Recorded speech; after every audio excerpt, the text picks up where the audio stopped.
l'intérêt, c'est justement de faire comprendre aux entreprises qu'en agissant et en travaillant en prévention primaire, ils vont pouvoir avoir un impact en fait positif sur leurs conditions de travail, sur leur performance globale. Comment concilier les questions de prévention et de performance?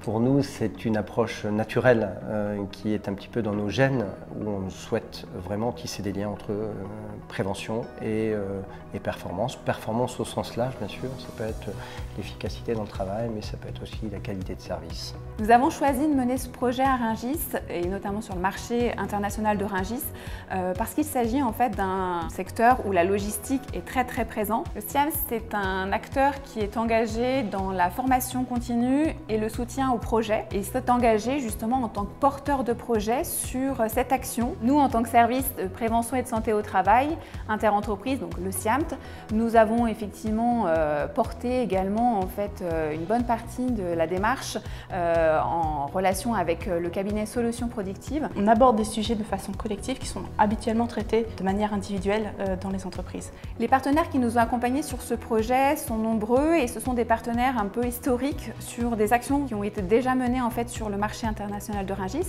Donc nous avons le CIHSCT qui est un organisme qui est présent uniquement sur le marché international de Rungis, la CRAMIF, donc la Caisse régionale d'assurance maladie d'Île-de-France, la CEMARIS qui est l'entreprise gestionnaire du marché, et l'ARACT Île-de-France, donc du coup qui fait partie aussi des financeurs.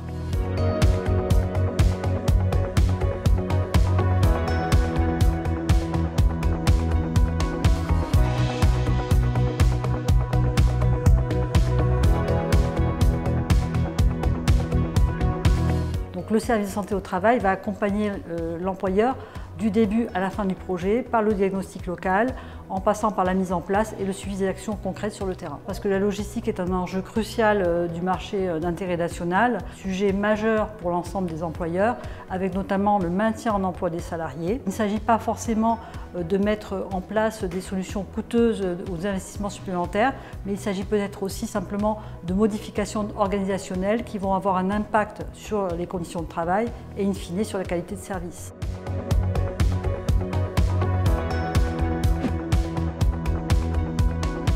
Le diagnostic s'est passé par une analyse in situ, de manière totalement autonome, sans interaction du tout de notre part. Et ensuite, à partir de là, du diagnostic, on a eu une série d'échanges pour travailler autour d'un sujet que j'avais un peu orienté au départ. Au départ, j'étais sur l'exosquelette, mais bon, très vite, je me suis aperçu que ce n'était pas forcément adapté à ma situation. Et donc, on a abouti sur un sujet qui était plus flux, logistique, circulation des personnes, des équipements, et d'appréhender toutes ces contraintes-là à travers cette observation qui avait eu lieu pendant 2 jours. On a identifié des problématiques de manque de communication entre nos deux sites, de différence de culture du travail, parce que c'est 2 métiers un peu différents. Dans le cadre du dispositif, on a identifié des soucis de sécurité, que ce soit le port des EPI ou une forme de rigueur pour former les portes de quai ou le nettoyage régulier de la plateforme ou de l'organisation générale en fait. Une forme de communication à avoir entre services, entre collègues.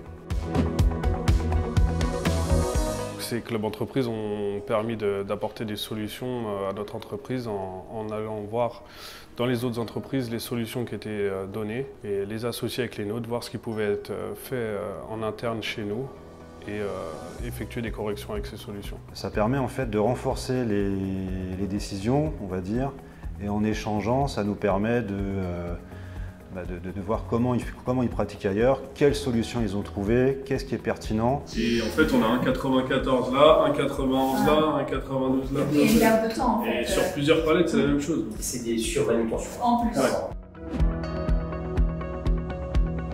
Ce qu'on a mis en place, c'est déjà des portes de tenue obligatoires, des contrôles au quotidien au niveau de nos issues de secours. Il y a de la visibilité. Il n'y a pas des fois chez toi, donc moi j'ai de la visibilité, je n'ai pas trop de problème de faire comme ça. C'est une implication de la part de nos agents de caisse, c'est une façon de communiquer avec eux, donc c'est toute la partie management organisationnelle.